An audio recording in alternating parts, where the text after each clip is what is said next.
Everybody, welcome to One Tough Podcast. I'm joined here, like always, with the guy I'm going to fire in about 5 minutes, Carlo. Carlo. Good morning. No, don't good morning. Where's your guest? He's Our on guest his way. is delayed. Our guest is a good guy.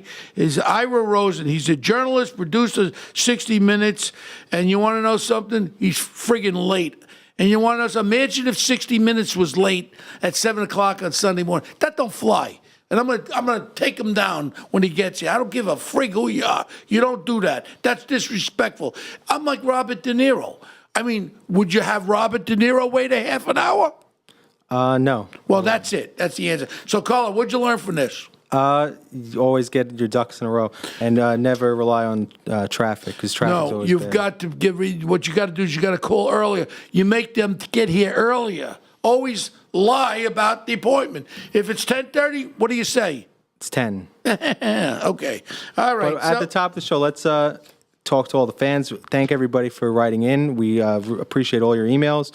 You always follow us on social media. You could follow us at One Tough Podcast on Twitter. That'll give you the latest updates on everything that we're doing, all our new episodes, upcoming guests, and stuff like that.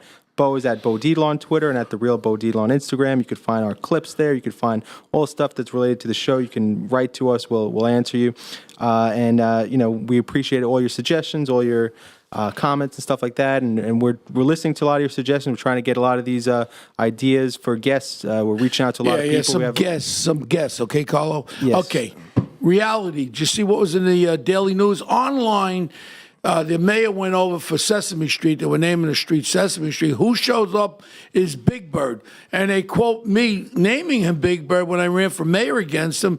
Then all of a sudden he says, I've been hearing a lot about Big Bird. Yeah, from me, dickhead mayor. I called you Big Bird. And Big Bird didn't want to be near you because you're a thief and your wife is a thief and you're stealing money. You're stealing money through these so-called consultants. I want to know where the money's going, okay? So they had a big thing, and it's in the paper today, Big Bird. So what do you think, Carlo? I think that Big Bird and Big Bird finally met. I think it was it was destined to be. It was a very funny picture. I thought it was hilarious. Yeah. So I'm going to be heading out to the Salt Hedge Fund Conference. They got me as a keynote speaker. You know, I was reading today, Carlo. A lot of people don't really realize about cybersecurity. Corporations now are spending up near $3,000 a year for cybersecurity per employee. Do you realize what kind of numbers that is? That's a lot of money. So if you got 100,000, JP Morgan Chase is one of the biggest if you got 100,000 employees, come on, 100,000 employees, $3,000 an employee per year. How much is that? Come on, a lot of money on cybersecurity. No, I want you to give me the number. 3,000 times 100,000. So I can do it at the top of my head. It's $30 million. It's a lot. A lot of potatoes. Was that the right number? Let me check. Oh, okay. I just did that off the top of my head. And I only graduated with a general diploma, Carlo. I didn't have a college degree like you. You can't figure it out in your head? 300 million. 300 million. Yep. Like I said, they're spending a lot of friggin' money. Yes, sir. 300 million. Right, our guest is here. Let me just grab him. Oh, you better get him because I'm where is he? Get in here. He wouldn't be late for 60 minutes. Ira! I can't believe people are so late. Would he be late for 60 minutes like this? No. This is Bo Dietl's podcast. This is like being slapped in the face. But when he gets here, I'll take him down for this. I'll take him down, and we'll talk to him because he's really a pretty good journalist. But I don't want to allude to that right away. He opened up with some very, very important things, some feature stories on 60 Minutes over the years, and he's really a remarkable journalist.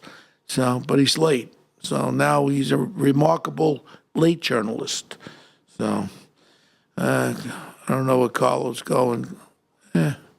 But we enjoyed doing a podcast, and we like some of the listeners to text in here and let us know who you'd like us to have on the show. We're open for anybody. I mean, we've had drug dealers, we've had murderers, we've had everybody on. We had liars, cheats, scandalous people. I think it's pretty unique to have people on here. Hey, you know what another guest would be? I wonder if you come on, Jordan Belfort. Remember him, the Wolf of Wall Street? This creep robbed $200 million. I'd like to get him on the podcast and find out where he buried that money, because he certainly didn't spend $200 million, and he probably has a lot of potatoes sitting around, you know? Hey, Ira, what the hell? Yeah, would you be late for 60 Minutes? If 60 Minutes didn't go on at 7 o'clock in the morning, would you be late? No, how you been? Nice to see you. You look No, good. no. You're very late, and I have a very important appointment. I was ready to shut it down. I'm very upset. I'm sorry about My friend Ira Rosen is a great a journalist from 60 Minutes. He's one of my heroes. 20 national Emmys, 4 DuPont Awards, 2 RFK Awards, and he won a Peabody. And you are my friend, even though you're my late friend now. I'm going to cut right to it, okay? Yes, sir. I want to know what's going on with the Tiffany Network. With my man Les Moonves. Hold on. My man Jeff Vega. Hold on, my man Charlie Rose. Was that a friggin' orgy over there? What's going on? They should have my cybersecurity there, my website. I have no idea what's going on. That's right. I didn't no think you idea. want to answer. Yeah. Who's zooming who? I have no idea what's Are going you hitting Gail? Gail King? on. Gail is an amazing journalist. I'm going to tell you, so she handled that. I'm going to tell you, she handled that psychopath piece of shit. What's his name? R. Kelly. She handled that excellent. I watch it in the morning. I really do. I watch CBS News in the morning. I like Gail King. I think she's cool. She's a very good journalist, and she's able to get to the heart of a person. You know, she didn't know me from a hole in the wall. I was walking around, and she says, "You know, you look really lost. Let me take you to where you're going." She's truly And a good person. She just took me to whatever the place was, sat me down, and she didn't know who I was. What, when you first met her? When I first met her, yeah. Yeah. Yeah. But do me a favor. Just Yes, say you sir. got a big fan in Bo. I love Gail King. I listen to her. I listen to CBS every morning. Yeah. You know, I hate division. She seems like a person, along with Oprah. You know, we want to bring everybody together instead of the divisions and all that. I like Gail King. What about you there, Russ? Sparkly? Yeah, I think it's You don't even know who important it to have is, good- right? Yeah, it's You have no CBS clue. this morning. I But watched it. CBS this morning? CBS. What? Who else is on the show? I don't know. Oh, To so be you honest, don't I watch don't it. They got rid of my other friend, Charlie Rose. He got caught with his zipper down there. They got the other guy. He's pretty good. And then that other girl, she thought she was going to take up with CBS News. What's her name? Who's this? The one that's on the morning. Nora O'Donnell. Yeah, she's okay, but she's a little into herself too much. I like Gail. She's not that into herself. You know, she's good. But let's talk about you. All right. Ira. Yes, sir. Where did you grow up? I grew up in Queens, Where? Fresh Meadows. Oh, the rich part. 185th, 73rd Avenue, next to the best pizza parlor in New York. I don't care what anybody says. Brothers Pizzeria, a block down. Better than Prince Street Pizza? Yeah, oh, no comparison. The guy's been there I don't know one for anyway. over 30 years. Yeah. Best bagels in New York on 184th Street. Oh, that place I used to get the bagels on the service road. Yeah, exactly. You know Yeah, that place. yeah, I know. I used to pick them up there. Pretty Yeah, good bagels. They're pretty good bagels. Yeah. And Francis Lewis High School. Francis Lewis. Was on the track team and tennis team. Mm-hmm. And, back then, everybody had wood rackets. You didn't have to hit it very hard. So I used to play. No, Andre Agassi's. I don't want to mean to bull. I don't mean to brag, but he's one of my dear friends, Andre Agassi. Agassi, yeah. And I introduced him to Brooke Shields, and he was at my house when he first ran into Steffi Graf. And we were out there with Joey Pots and Pans, me, and he had his trainer there. And we were cooking filet mignons. We're drinking Lafitte Rothschild wine. We're drinking tequilas, margaritas. And we're walking along the beach. I had a house on the beach in Quogue. And all the people there, this is right leading up to the U.S. Open. And people seeing Andre Agassi walk along with no shirt on. We had no shirts on. And we walking along the beach. People were flipping out. All of a sudden, he jumps into the pool, Ira. And with a bathing suit, but he had the phone number from Steffi Graf, had given her phone number. It's in his book, this whole thing, what I'm saying. And I never knew that he had problems with crystal meth. So I got to tell you the story, talking about being late. So I did a story on John Gotti Jr., Yes. the kid, right? And it took me 4 years to do this story. And Steve Croft was showing up late. Oh, and like you? Junior, no, I was 2 minutes late. Steve was like 30, 40 minutes late. He overslept. It took me 4 years to get this on the can. So I'm doing entertainment for Junior, and I'm trying to make him happy and all this stuff. And he says, so I tell him about Andre Agassi, and I said, he just got $7 million for this book. And he said, what kind of book could it give him $7 million for? Well, he said he hated tennis. And he said, I hated the mob. That has to be worth, that has to be worth at least $2 million. And I said, yeah, but you know, the guy talked about, like, you know, doing drugs and all I was this stuff. surprised about And he that. said, I did drive-by shootings. That has to be worth at least $3 million. I hope he didn't admit to any homicides. No, 'cause no, no, There's no. no statute of limitations. Well, he missed. Yeah, he but, missed. But the thing is this, because we're going to probably get him on our show, but I don't want him to admit to any homicide. No, no, I'm no, going no. to He do a knows that. disclaimer right from the beginning. I love you, John Jr., his father. Well, you know, I grew up with his dad. Sure. His dad was my friend, and I say it right out. He could kiss my ass because I don't care. John Gotti Sr. was my friend. I grew up with as a kid, and I talked about a story when I got assaulted, and then we went to meet the guys, and John Gotti, it's a long story, but I like John Gotti Sr. They went after him like they're going after the president. They're not going to stop until they get him. When people are after you, they're after you for whatever it is. They might start this, but then they're going to open up Pandora's box someplace else. Junior was the single best criminal storyteller I ever have interviewed in my life. Yeah, After did, that did story, you ever watch the specials? Yeah, I On saw that 60 interview. Minutes? Yeah, in his. after that story aired, 2 police commissioners came up and said, hey, we really like this guy. I said, like him? You've been trying to put him in jail for the last 10 years. Yeah, but he's a good storyteller. Yeah, he's a good guy. As a matter of fact, his son is boxing. His son MMA, is, yeah. When is he MMA. I boxing? think his next fight's May 31st. All right, they were asking Up me in, if I want to go. Connecticut. I want to go, but that other kid with the big nose, what's his name? I don't know who's fighting. No, the kid that wants me to go, Will Will DeMayo, DeMayo, yeah. with the big beak. Yeah, Right. I want to go to the fight. Was it Hartford or Hartford, something? Connecticut, That's yeah. far. Eesh. Yep. Maybe I'll borrow your helicopter, right? So, there. Ira, I mean, you grew up in Queens. Did you always were attracted to journalism and the news, or what kind of led you into that, and how did you? I get like your start? asking strangers the nosiest questions, and being a journalist gives you a license to do that. And so I started doing it in high school. I sort of did it in college. I exposed the Cornell basketball coach for recruiting violations. Wow, back then. Back then. And then before I knew it, I was working with a guy named Jack Anderson, who was a big-time columnist. Yeah, And, Jack Anderson. You know who that was? Son? I don't. You're too young. Jack Anderson was one of the most famous. Oh, yeah. Jack was amazing. And he worked with this guy, Les Whitten, and it was at the time of Watergate. And everybody was paranoid about the CIA. We had a guy who walks into our office, and he says, you know, the CIA put bugs in my body.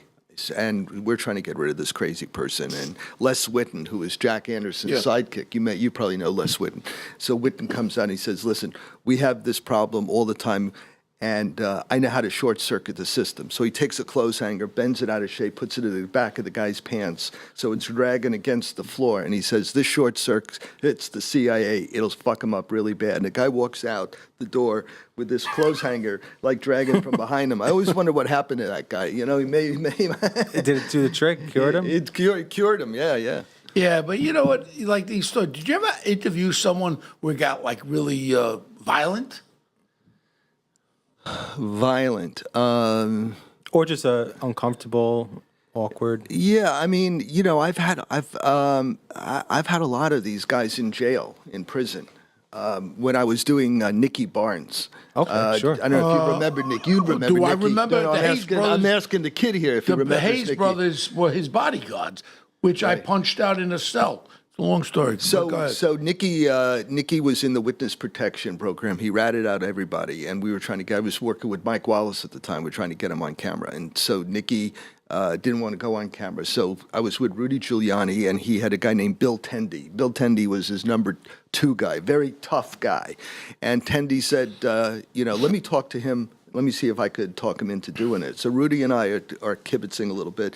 Tendy, after 2 minutes, comes in and says, all right, he's agreed to doing it. So Rudy says to him, what did you do? He said, I threw him up against the wall. And I said, listen, motherfucker, the only choice you have is what color shirt you're going to wear. So sit down and talk to this guy.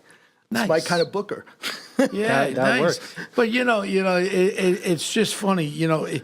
People don't realize, and not because you're here. I'm not sucking up to you. I watch 60 Minutes religiously, and I always say if it's on 60 Minutes, it's true. And what kind of research for the young man over here, Carlo, who was born yesterday? What kind of research goes in before you get a feature on 60 Minutes? How much time is put into these things? Sometimes it could be years, right? Yeah, it could be years. We've done these opiate stories, and the thing is, you have to check out the people. It's like it's not so much what you're trying to find out is what you want to find out to make sure you're not being set up or conned. Well, the big famous one was what? The famous one was with Bush, right? Oh yeah, no, that was You don't remember that either, Carl. Dan Rather, the fake military records. the fake military records, which caused a lot of people to lose their jobs at 60 Minutes too, which had just begun, and Rather ended up losing his job. A lot of people lost it. A lot of really good people lost their Well, jobs. that just shows you if you do something like, I mean, when you look upon 60 Minutes, there's 60 Minutes and there's all the copycats, 48 minutes, 48 hours, all this bull crap, 30, 50, all this crap. There is 60 Minutes, Carlo, and then there's everything else. And I mean, I'm a religious guy every Sunday, and if I'm driving from the Hamptons, I put on 88, CBS 88, and I listen to the simulcast of 60 Minutes. I mean it. I'm not saying this because he's here. I love 60 Minutes, the way the production is and the facts behind it. That's why when they came up with this bad thing with Dan Rather, it was like, oh my God, it was like the Pope, getting his robe taken off. Right. I mean, it's an incredibly powerful brand, and it's been around for 50 years? How many years? 50 years. 50 50 years. years. I mean, I've done over 100 stories. So when you do, So, when you have been there stewardship 25 years. over this type of appointment television, how does that, and do you consider that when you're bringing a story, in front of the newsroom, or do you think about how you have this long-term brand and this today's media landscape where things are not often No, true? I and don't people- think about any of that stuff. What I think about is when I watch the piece. Okay. I'm a little ADD, so kind of like Bo, except not as bad. So if it doesn't get my attention, I just don't do it. So if I wouldn't watch the story, I won't do it. So that's my criteria. Well, I mean, he's at a point, if you do 100 shows, his credibility right up to the top is something that, well, if Ira doesn't want to do it, then the story must be crap. But in reality, the only good side about it is like doing a movie against doing Broadway. On Broadway, you ain't got a retake. You're live. Or on the news reporting, you're live. Whereas 60 Minutes, if you make a mistake and the story starts to get a little tainted with unfactual information, you're able to walk around it or shit can it. Am I correct? Right, you're exactly right. And you guys did a lot of prep here, and again, I'm sorry I was late, but one of the questions you have here that you put in front, I love how you give me the questions ahead of time. You sort of lay this out. Is that bad? Stuff. No, it's good. It's good. just Because then I could say, I would never ask a question like this. I would never ask. Well, Carlo's about to get fired right now after the show because he didn't check on your ass getting here on time. Yeah, well, I had a big garbage truck in front of me. It must have been For friggin' 45 minutes? Yeah. That was a big garbage truck. Oh, stop! It wasn't. You're starting to 45 sound minutes. like de Blasio right now when he's supposed to be somewhere at the same time. I had to go to Brooklyn to walk on the treadmill, and then I had to take the shower. And I'm sorry I'm 2 years late. Come on. You sounded like Imus. You better be careful. No, he's retired. But So, go ahead. so you have a question here, which is, what was one of the favorite stories I ever worked on? So, I did a story many years ago with Joe Bonanno, the head of Okay. organized crime. You Bonanno did the one crime in family. Arizona? Yeah. You That remember was a that gr- one? I just told you I'm a religious 60 minutes. It's He a- actually went and interviewed him in Arizona. Now you got to remember who Joe Bonanno was. Right. He was one of the heads of the 5 crime families, and then he fucking flipitated. Yeah, he did. Yeah. He did kind of. And then Massara, his underboss, flipitated. Everybody. I mean, everybody with the Bonanno family was like. Yeah, they were something. So Joe, we had just finished the interview. Joe and I having a cognac in the back in Tucson, and so I said, Joe, it's just the two of us. Let's just have a conversation. And Yeah, so right. he says, Never trust a prostitute, a journalist, or a drug dealer. Okay, Carlo? That's what I learned when I became a detective. Don't trust him, don't trust a prostitute, and don't trust a drug dealer. So now Go ahead, I'm sorry, 2019, it's all right. It's a good setup from what I'm about to say. So in 2019, now I could tell the story. Joe's dead, and Bill Bonanno, his kid is dead. He was the capo. So I say to Joe, Joe, what was it about Meyer Lansky? As a Jewish kid growing up in New York, Lansky and Sandy Koufax were the two guys I looked up to. And so he says, Lansky, he was nothing to us. He had the picture. I said, what are you talking about, the picture? He had the picture of J. Edgar Hoover and Clyde Tolson, who was his number 2, having sex. Really? And I said, That's "What?" crazy. And so he said, yeah, we had the picture. And that way they kept office. And if you remember, and Bo remembers this, Yeah. for a long time the FBI had said there was Wouldn't no... bother. Would no not such- bother the mob. Never, no such thing as organized Kennedy, crime. until they RFK. tried to whack Kennedy, Kennedy, yeah. and then RFK came strong. Came strong, exactly right. And so because of the picture, he said He laid off actually us. said there was a picture. He said he had the picture, but he's Well, looking who was at me hitting like... who? Was J. again? J. Edgar Hoover and Clyde Tulsa. No, but who was pounding who? I don't know. I didn't get the Oh, details. come on. of You, the you, picture. I would ask Bonanno. No, come on. I asked for the picture, and he said, "No, I don't have it. Lansky had it. They put it in a safe deposit." I wanted to get the picture. We should have made copies. Should have at least, yeah, but that was the leverage Lansky had over those guys. I'd like to get one of Comey getting hit in the shitter. So then I asked him. Then I asked him about Kennedy. I said, "How did you guys kill Kennedy?" And he said, "Well, I got when the assassination went down, I called up Miami. He called us Santos Trafficante, and he said, Santos, Weren't what's they going pounding on?" the girlfriend? Wasn't Kennedy hitting the That girlfriend? was later. That was Yeah. no. That was earlier, but that had nothing to do with the assassination. So Santos said, "Listen, Miami and New Orleans will take the heat for it. New York's absolved. They don't have to worry about it." So Bonanno said he sent an emissary down to talk to Trafficante, and Trafficante said, "Listen, we tried to knock off Kennedy in Miami. That didn't work with a Cuban exile, so we took care of him in Texas."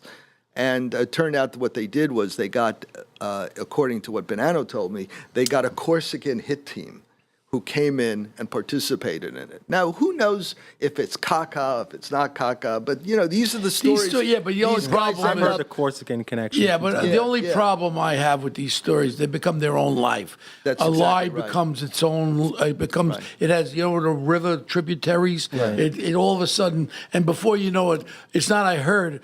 Then they start giving you the directing. My whole thing with this is we know there was involvement with Trafficante. We know there was involved. The only thing to me Marcello. was the big question I always had, and I watched it live. The big question was, why did Ruby kill Oswald? That was my biggest question. Come on, you know the answer to that. Well, It's they had to because quiet him up, They had to obviously. quiet him up, and he had debts, and he took care of his debts, and they wouldn't go after him. They got absolved for a lot So of things. for your social media breaks, we heard it first. Out of the words of Bonanno, there was a picture of J.F. Hoover having sex with, what was that guy? Clyde Tolson. Clyde Tulsa. And that's what kept the heat off the mob. This is like history, Colin. Don't It you is. see what This we get? blew my mind. Because this journalist, first of all, if he tells me he heard it directly, Yeah, and I never heard that. that's ever. gossipable. Anybody. No, I did hear about him being a fruitcake. Yeah, I heard that, but I Not didn't fruitcake, know but there was they a- don't call that no more. Now it's acceptable. Gay, which there's nothing wrong with being gay, and I'm a very supportive gay. More men become gay, more women for us, right? Right. What do you think? Yeah. Yeah, but that's funny because I've heard this story many times about J. Edgar Hoover dressing in women's garments. But and what stuff. I found fascinating is I always thought Lansky was a genius in terms of investing the Right. mob money And in there was all Vegas money and they never Cuba. found, and Cuba. the photographs were Everybody the best. remembers the Cuba with but it was a photograph. It wasn't that he was like a brilliant it would stand- financier. it He would wasn't stand to working reason. for They- Goldman Sachs here or something. They let off the mob. They were, something was blocking them from going after the mob, and it stands to reason. I mean, you don't have to be a first grade detective. Duh, somebody's keeping them from. And Hoover, nobody wanted to go around because he was Because supposedly he had pictures of everybody else. Yeah, but also my friend there, the great Martin Luther King, which I respect, and I'm not down talker, but he had a little loose zipper problem. Like he was banging Tate and everything. Supposedly, Hoover had all this information on Martin Luther King. You've heard of that, Of right? course. Yeah. Yeah. See, people are afraid to talk about these things. I'm not afraid to talk. Either it is or it isn't. When I was- And I'm not knocking Martin Luther King because he had a loose zipper. Hey, I'm a man too. You know? But I was at ABC for 15 years working on Primetime Live as senior producer. So I did a story on Martin Luther King's assassination. And we interviewed this guy, Sam Donaldson, if you remember him. Yeah, sure. So he interviewed this guy who ran the cafe across the street from the Little Rain You remember Motel. Goodman over there? Or was it ABC? Goodman? Roger Goodman. Good friend of mine. Oh, really? Roger's the best. We did a pilot for the thing called The Runner. Right. It was prior to 9/11, whereas I was the chief detective and our teams going out would give him clues, and then this other guy from the CIA had The Runner, and he would hide from us. And they spent $10 million on it, and then after 9/11 happened, we were put on the board for the fall season on CBS. Actually on the board, The Runner, ABC. We went to that little party they have announcing the fall season, Boston. Yeah. And then the heads got together and said they don't want people running around right after 9/11. They were afraid because of the situation. And I did understand, but $10 million they invested in that. Wow. Roger Goodman was the producer, and Roger did the Academy Award, director, he did Academy Awards, everything. Yeah. Roger used to refer himself in third person. Roger wants you to do this. Roger wants you to do that. Quite talented. He's guy. incredibly smart. And Yeah, talented yeah. guy. Getting He was back to the great. story, because I want to hear the rest of it. So you did the So across the street from the Lorraine Motel was this little cafe run by this guy Lloyd Jowers, and Jowers said that after the shooting happened, he took the gun, not from James Earl Ray, and broke it down. It was a Memphis police officer, and he went on camera. He talked about this thing, and long story short, the King family believed him, Right. ended up suing, and it became a civil judgment against Jowers. I think he paid $1 or $2, but they had to actually finding a fact against a different person in the assassination of MLK. And I could talk forever about that thing. That thing was dirt. You remember the picture when they're all standing over the body and they're all pointing? And the shakedown guy was there, Jesse Jackson. Jesse was down there below, but he smeared himself with the blood. And then they're all pointing at the rooming house. And if you look at that picture again, there's somebody who has his hand on Martin Luther King's body. Okay, who's like this while they're all pointing. That guy was named Merrill McCullough, and I found him. You know where he was working? He was a CIA agent. When I CIA agent? He was working for the CIA. Wow. Turned out that he was the undercover officer for the police department who infiltrated the King group at the time, and then after that he went to work for CIA. Wow. So Yeah, wow, these stories are, like anything, it just come out of left field. There's a story behind that story, and everyone accepts Lee Harvey Oswald as being this old lone gunman and all that. Nothing made sense through that whole investigation. Well, listen, Bo, you used to be a police officer. You're telling me the guy shoots the civil rights leader and then leaves the gun conveniently out there, and then he has access to travel all over the country and is given all this stuff, ends up in Canada. His lawyer at the time, I think it was Percy Foreman, who pled him out within 2 minutes. It was like, yeah, we'll take the plea, no problem, life imprisonment. And then Percy's debts suddenly get cleared up at the time. There was so many crazy stuff going on. Well, this is the interesting part about journalists, too, about reporting. I mean, you're a detective. A journalist is as good as every detective I've ever worked with, because a journalist is a detective, Carlo. They got to find out the facts, the true facts, and it's really without interesting the power stuff. of the law behind them. Now, there was one other part that we should talk about. It was this meeting with this Mossad. Everyone, they have this aura about them, about being the greatest of whatever they did, and they had the Antibes and radar on Antibes and all that kind of stuff. And this is certainly a group of people through the years from the beginning that was recognized as the best. I'd love you to talk a bit about the Mossad. Oh yeah, so I did a story about this guy Ashraf Marwan, who Israel claims was their greatest spy. Turned out he actually might have been a double agent working for the Egyptians. And what happened was in the 1973 war, Sadat wanted to attack Israel, but he needed to cross the Suez Canal. So the Israelis, you've seen Game of Thrones, I assume, the Israelis created a Game of Thrones scenario at the Suez Canal. So if the Egyptians would attack, they engulfed the whole thing in flames. The tanks would come. It'd be a slaughter. They expected 25,000 Egyptian troops to die, basically the entire army. So this guy Marwan kept feeding the Israelis all this information over a couple of years. And then when it came time to D-Day, he said the attack's going to happen at sundown. Attack happened at noon. So it was like a 3 or 4 hour difference, but that was enough to allow the Egyptian army to cross the Suez. And instead of 25,000 dying, they lost, I think, 140 soldiers. They captured the Israeli thing. They pushed inside, and they basically sued for peace at that point. It was the biggest defeat the Israelis ever had. But the Israelis, with their pride, maintain that this guy was the legitimate deal. So what if he was off by 4 hours? No big deal. No big deal. But that was the difference between winning and losing the war. So I went to Israel and we did the story, and I got to know some of these Mossad characters, and they obviously wanted to influence me, so they kept coming out of the woodwork one after another. So they said, you have to meet this guy Shmuel. Shmuel was in charge of European operations for the Mossad for 20 years. He was the guy who was the hottest guy, biggest guy in the Mossad. And I expected, James Bond 007. I didn't know what the hell to expect. So they told me to go to a park bench in Ramat Gan, which is a suburb outside Tel Aviv. I'm sitting there.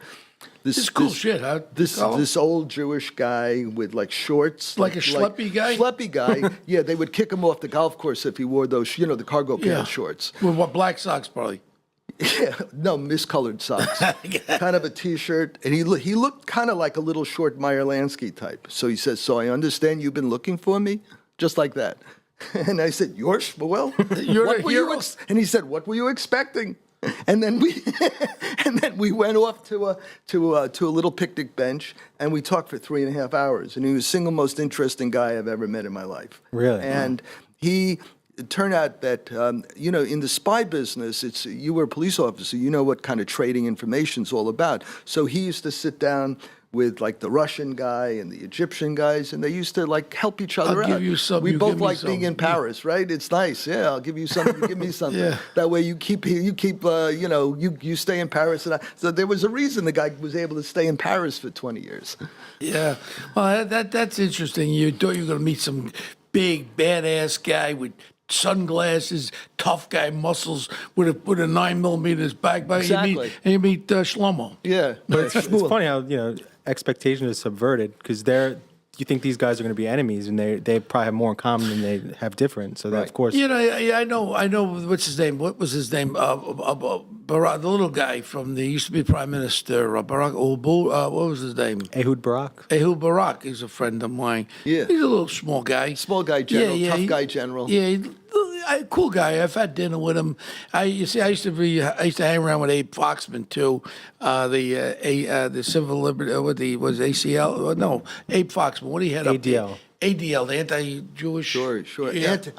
Mike Wallace and I sat with Ariel Sharon, and he had just written a book, and I was like anxious. I wanted to do this profile, I wanted to do the story. So Mike and I are there, and Sharon starts talking. Couldn't understand a word he said. It was what did he say? What did he say? And Mike at one point gives me a look like, you wasted my time by having me sit with this guy. And then he leans over and whispers to me, says, you better hope he doesn't agree to do this piece. Otherwise, it's going to be your ass. And thankfully, he decided not to do it. Well, I think the big one that I really look upon you is because in New York City and Long Island and around the state and all over the country, our biggest real thing affecting us is not car accidents and it's not murders on the street. It's the death with opioids, which we're facing how many a year approximately? 73,000. That's more than the war in Vietnam. Right. And this is every year. And your expose on it by finding out that we had a United States congressman who's effectively left the Congress, used his position in lobbying for these massive drug companies, and I was so happy to see that doctor the other day, that Schmeckel there, 80-year-old doctor they locked up for putting scripts out. What was that one? That doctor, the old Jewish guy. He was 80 years old. They locked him up. They gave him 20 years. He's 80. Yeah. That means he's going away to jail. And that should be an example to everyone. You're killing not just kids on the street. Middle-aged people have back problems. They become addicted to it. It's a horrific thing. Then they go from the opioids to the heroin. What your expose brought out was the conflict utilizing lobbying for these scumbag drug companies to continue to make money. So we set out to find out who's responsible for the opiate crisis. It couldn't just be a bunch of 80-year-old doctors, but it had to be corporations. So the first story we did was about how the DEA was hamstrung at the height of the opiate crisis and couldn't do the law enforcement that they wanted to do because Congress tied them up in knots, and the Justice Department tied them up in knots. And the one Bo refers to is this Congressman Marino, who created a legislation. Pennsylvania, right? Yeah. And by the way, so he was going to be, after he pushed through legislation that basically prevented the enforcement efforts against all of the opiate companies, Trump was going to appoint him to be drug czar. Now, Trump, thank God, President Trump, watches our broadcast. And the next day, he says, yeah, we're going to have to sort of see about Marino. And Good. I got a text from Steve Bannon, who I had a relationship with back then, and he said the guy, when he says you have to see about the guy, he says the guy's toast. Give him 24 hours. And 24 hours later, he decides Marino pulls himself out of being considered Unbelievable. for It was a drug great czar. expose, and you know, it's just funny. Like you said, the president watches 60 Minutes. Yeah. He regards it as the way I regard it, like the holy grail of news. 60 Minutes is 60 Minutes. I was just with the president 2 weeks ago down on the golf course down in Palm Beach. One of the reasons why I went down there, I ran into. I'm doing business with this company called Cohen Resnick, where it's a forensic accounting company, but now with the advent of, they're talking about, it may really hit, and we needed $2 trillion in new infrastructure across the country. Oh, yeah. Which to me is, we need it. It's not Democrats, not Republicans, bipartisan. But the problem with these things, if you're going to build a tunnel for $1 billion, they come in there, they bid for it, but yet they know that they cannot complete it. Then that billion becomes $1.6 billion, $7 billion, and once it's like getting someone pregnant, you can't get it out. No, you're so my exactly point right. is, Cohen Resnick, and that's what I talked to the president's chief of staff, and I'm going to continue talking about it because this, to me, I want to get involved with this for the fact that these are forensic accounting. Say if you're going to order 50,000 yards of concrete, they know, they look at forensically how much it's going to cost. So on a project, say a $500 million project, you could spend $50 million on a consulting construction company that will make sure that project comes in. So if we're going to put $2 trillion out, we don't want that $2 trillion to turn into $3 trillion. We want, and I think that's very. Bo, you're so. I hate to give you this compliment, but you're so smart about this. When I was at ABC, That's why I went to Washington. That's why I went to talk to the president. No, I it's said smart. I want to be involved. So let me tell you something. When I was at ABC, you know, I used to do all the hidden camera investigations, put hidden cameras in VA hospitals and boarding care homes and all this stuff. I always wanted to do the hidden camera at a road site because you ever see these guys? They're on coffee breaks 7-8 hours a day. I was a construction worker. No. So they've been, I live in Westchester. They've been building the same road now for 5, 6, 7 years. It's unbelievable. And the grandkids are not even going to see this road completed. And we're not talking about a long stretch of highway. And give Donald Trump his due. When he went and fixed Woolman Rink, I mean, they were cocking around on that rink forever, and then he comes there and he goes there every single day. He went every day, and supervised the site. I don't want to care if you like the guy or not. I don't want to get political. No, but he knows how to build. He knows how to cut. What he did with Boeing about the Air Force One. Yeah. They were charging extra. He goes, no. I mean, no one wants to listen to him. They hate him. And we can't even have a discussion in New York City, a civilized discussion with people. Oh, F Trump. No, how about let's get together and get stuff done. This infrastructure thing is a very important thing to me. Also, I spoke to his chief of staff. The other one is we've had over 6,500 people murdered in Chicago in the last 10 years through the great Obama presidency. His hometown, no one effectively did anything. I said, Mr. President, I'll come out of the woodwork as a special assistant. I want to be able to go with you to Chicago, utilize the federal RICO law with 3 or more involved in an enterprise, criminal enterprise, guns, robberies, drug dealing, or stolen property, and we start putting undercovers, and we start locking these gangs up. They have a law in Chicago, if you have a loaded gun, you get 1 year. No, it'll become a federal law. You'll be open if you're a predicate for 15 years. We've got to care about the people in our inner cities. And I think if this president steps up and does it in Chicago and says, I care about little Letitia shot on the stoop, 7 years old, shot in the head with a bullet. I care about that the same as I care about anywhere in this country. He's got to relate to the African-American population because everyone who's African-American don't just pull Democrat. They are working out with businesses, jobs. They're becoming successful. They're part of, I saw Ken Langone today, part of capitalism and free enterprise. Work hard equals success. And that's something that the communities in Chicago who have been besieged with these murders, no one's done anything. And I called upon the president. This is a great opportunity. What did he say to you? Well, I talked to his chief of staff, and I'm keep right now. I had Bill Shine was involved with me. Right. So I really, these are issues. Look, I'm an American. I don't want to make money on it. What I want to do is I want to be and help bring this country but together. Getting back to the infrastructure Yeah. issue, here you have in New York, you have Robert Caro, who who did this extraordinary book about Moses. Yeah. Right? Right. And Moses built Jones Beach, Yeah, built all the Robert bridges, Moses. Robert Moses. Before you were born, Carlo. Go ahead. Yeah, but it's a classic book, book. yeah. The book is a classic book. Everybody should be required to look at that book. How this man, when the technology wasn't like it is in 2019, how he was able to accomplish all this, build everything. And he was never even elected. And that was just in New York. Because he was a that man. was just in New York. He was a man who understood and got things done. But, Right. You know, we could take this same initiative, and one of the reasons why they hate Donald Trump is it ain't business like usual. It ain't the lobbyists, the 1,000+ lobbyists that are lobbying for these construction companies or who are lobbying for certain things, the contracts with the Defense Department. There's a lot of waste in this government and a lot of waste, and they don't like Trump because he wants to try to me tell you- minimize let me the waste. Let me tell you again. I don't want to get political, but give the man his due. When I live up in Westchester, and he bought the club up there, Trump National in Westchester. So the first hole was a very little short par 4, 275 yards. Yeah. And they didn't know how to sort of make it bigger and all this stuff. So what Trump did one day, he came out there and he says, "Let's buy the house across the way." And they're all looking at him like he's crazy. He said, "You want to buy the house all the way there? Yeah, let's buy that house. There's a carrot. We'll have the your first shot. I'm probably played up there. It's Oh, the yeah, 10th many hole. times. The With- 10th hole. So and then you have to hit over this Yeah, ravine. yeah, many times. So he bought the house. He kicked the guy out of his house. He gave him a deal he couldn't refuse, and he created a classic par 4 out of a garbage hole. And That was just, kind of similar to Bel Air with over the top on the 10th hole, right? yeah, exactly. LA, Yeah. exactly. And yeah. they just he bought. If you don't make it, son, you're not a golfer. You don't understand. If you don't have a 200 carry, it goes into the. Yeah.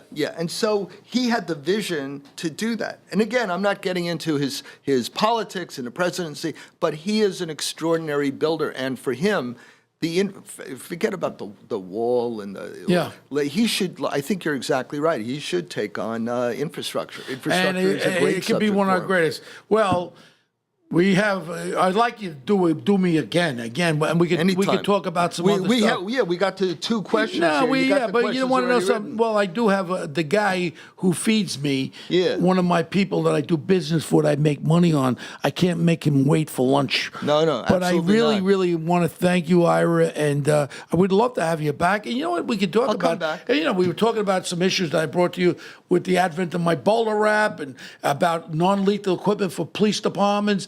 We could talk about a lot of things. And you know what's a great thing? Our podcast, and it's getting pretty big out there, and we put out the social media.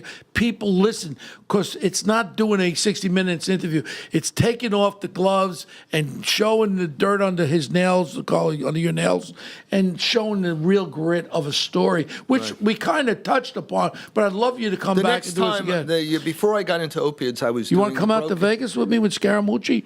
I'm going out Monday, and we can play golf out there with the hedge fund conference. We'll go off air. We'll talk. Yeah. But no. But there was. We play golf. It's more important. But than I hedge- did the broken Congress, broken Senate. I did 4, 5, 6 stories about this, about insider trading, how they were, self-dealing to themselves. Well, you mean my friend Jordan Belfort, that little creep? Remember that? Yeah. Well, we want to Okay, thank you, thanks. Ira, All and right. we'd love to have you back again. All right. And go ahead, Carlo. All right, Take so over. before we end, we do every week Punk of the Week, something that we do here, something that's bothering you, an issue, a person, something that you want to call out. Anything. Could be an issue, could be a person, could be anything. The Giants general manager, I'm sorry, I'm a New Yorker, New York Giants general manager, he takes this quarterback at the 6th spot when he had the next, Michael Strahan available to him. And next year, they have 3 or 4 quarterbacks that are much better than anything they're going to have this year. And he could have waited. He could have gotten their quarterback next year. Instead, he picks up this guy. And, it was a completed wasted pick. And this is just from a Giants perspective. So for me, he's the guy who you say is what, Punk of the Week? Punk of the Week. Yeah, he's the Punk of the What's Week. yours, Carlo? I would have to agree. I think Daniel Oh, Jones Carlo, is a you bad got to pick. think of your own Bad pick. punk. Bad pick. All right, now New York sports in general were Yeah. kind of... me, It's sad. Me, my punk of the week, he keeps popping up. I picked the paper up today. It's still pay for play with all these lobbyists in New York City. You want to get something built? Meet up with one of the lobbyists. My friend Sid Davidoff, Shakedown Man. He's around every mayor because this is New York City, the corrupt capital of the world. And Big Bird is my punk of the week. And I'm glad he took a picture with the real Big Bird because I named him Big Bird. That's my punk of the week, like always. All right. So there you have it. Thank you very much to Ira Rosen for being here today. Really blew our minds with some of these facts. Stay tuned. Always follow us on Twitter. We're at One Tough Podcast. Bo's at Bo Dietl on Twitter. And we'll see you next